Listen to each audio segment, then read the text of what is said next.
So, thank you very much. I'm going to present now a small piece of work that Lluís Mas and me myself did last year, and it is about political branding on Twitter. Yeah, this is a small piece of work, as I said, but it's related to a really small also element of the identities of political parties, in particular in social networks. I think that it's closely linked to at least two of the three presentations that we that have been presented, today.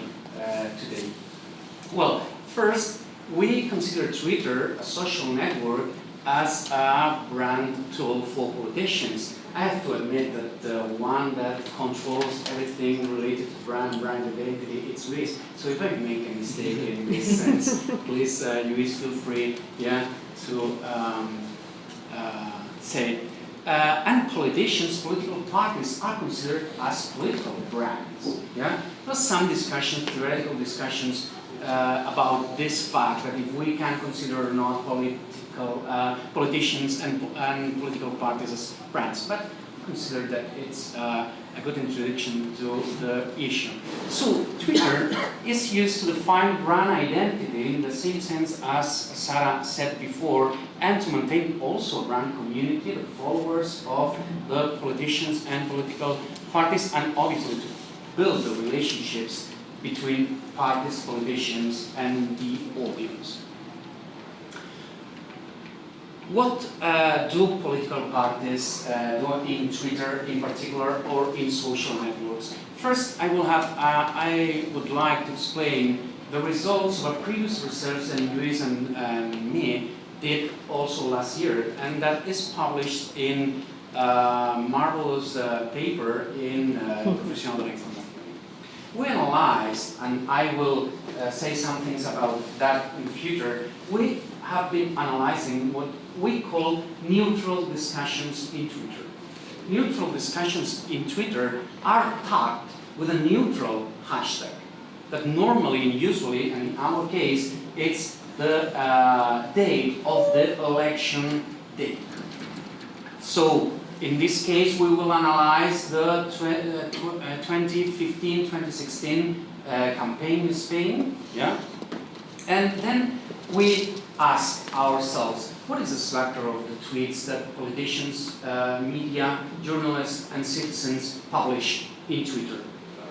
Are there differences between the tweets published in the context of a neutral tagged conversation? The null hypothesis was there's no differences between politicians, media, and citizens. But the result was the confirmation of the alternative hypothesis. And what was the main difference between these three groups of users? The difference is that citizens mainly use the canonical structure of a tweet. Let's say a text, a link, and sometimes a mention to other users, and the hashtag, the neutral one. Media was different. They used the text, they used the neutral hashtag, and they included not one link as users usually do, but two links. Usually an image and a link to a news story. This is why they are called media and news outlets. And finally, politicians. What did politicians do in this case? To add a second hashtag. So they wanted to, in some sense, confirm or reaffirm their own identity, not just by using the hashtag, the general one, the neutral one that was using everyone in the conversation, but adding a new one. This is the element of the piece of the identity that we wanted to analyze. And we had a previous result that was telling something that the strategies here, I have some remarks about the theory, the brand community reinforced, and the brand identity. So I will move on because I'm more interested in the results and to show you what were really the conclusions that we can find. These are the identities and the theoretical framework that we use. On the one side the social identity theory. Yeah, this was Lluís' part, and my part that was the network social theory with brand clusters and the degree of homophily. Now, looking at Sarah's presentation in particular, but also Carlos, I realized that when we talk about homophily, and I will show you some pictures after that, we can link all these things that we can visualize with network analysis with this differentiation of brands, yeah, easily. Let me say you some few words about the method. We took 2 samples of tweets and retweets tagged with a neutral. This is quite important, neutral hashtag. I was insisting a lot in this sense to Lluís, and I remember the discussions that we had about this fact. The neutral hashtag 20D and 26G that were the dates of the 12-15 and 12-16 elections. Yeah? And after that, we did a content analysis of these hashtags. Obviously not the neutral hashtags, but the other hashtags added by the brands there, media brands, politicians, political parties, and the like. And we found some categories that I will show you also later.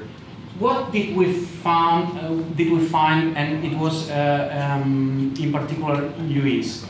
We found a taxonomy of these other hashtags, the ones that the users add just to say who they are, their own identity, the brand identity in the case of political parties. First, the party hashtag, that was, let's say, PP or Ciudadanos or Podemos or Partido Socialista, that were the 4 main parties that we analyzed. The name of the candidates, and we observed strong differences between them, and branded what we call branded content.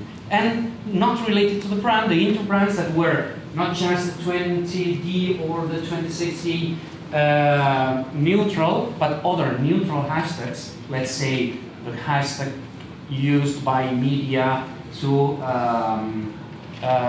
in the broadcasting of debates, and it was the media debates, and other that could be shared by these brands. Here we have the main results of our research, yeah, and we can observe how parties mainly use this, what we call the party hashtags, yeah.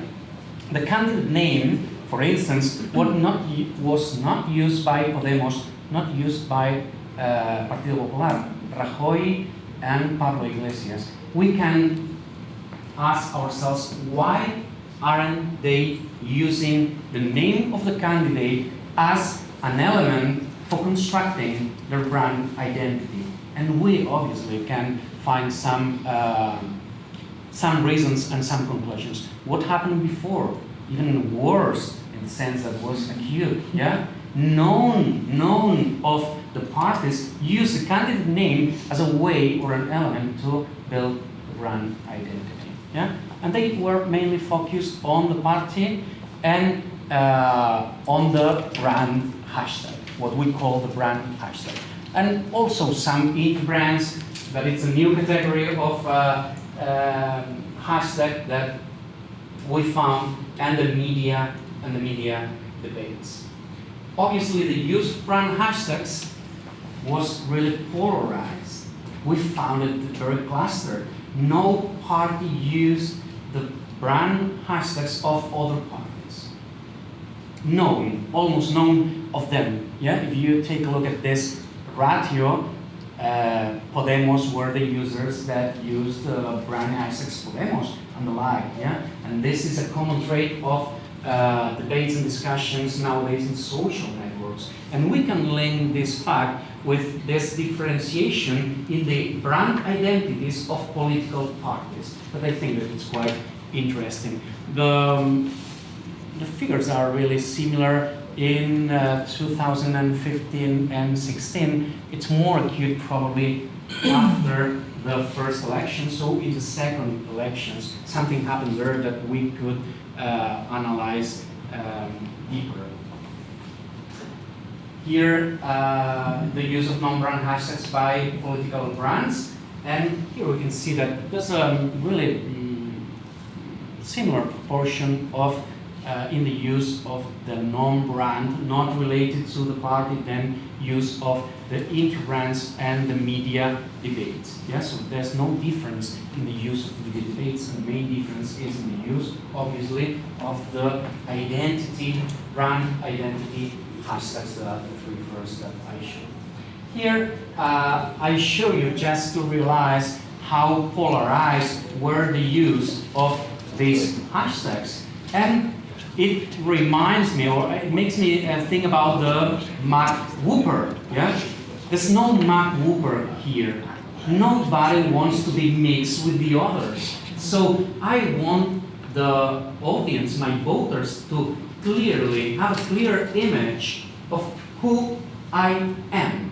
So this is what we usually in network analysis call the polarization of social networks. But we can obviously jump to the construction of identity and think about, okay, why is that polarized? Because they want to be themselves, not anyone else. So this is a clear differentiation for those who don't know a lot of things about Spanish politics. Yeah, this is a popular party. Yeah, it's separated but close to some closer. Party Ciudadanos. Here we have other parties. Podemos. No, not Podemos. Izquierda Unida, excuse me. And Podemos is here, and here you can find the Socialist, Spanish Socialist Party, and the Catalan parties, Convergència i Unió, or whatever the name was then. Esquerra Republicana. No one knows now what's the name. Yeah. And even more polarized was the network 6 months later, yeah, because they wanted to differentiate even more than before. Yeah, the first picture is more mixed. You can find more overlaps between the networks than in the second one. Obviously, everyone is really differentiated. Yeah. Discussion or conclusions of all political parties use hashtags to exclusively transmit their brand identity with no horizontal interactive power and no user-to-user relationships. Results built on brand clusters networks, as I already said, not aligned with political marketing branding strategies and Duning's two-way symmetrical model. This is one thing that is related to the theory that added Lluís Mas to our small analysis. Yeah, hashtags taxonomy. I think that this was one of the most important results that we had, a taxonomy for political campaigns on Twitter.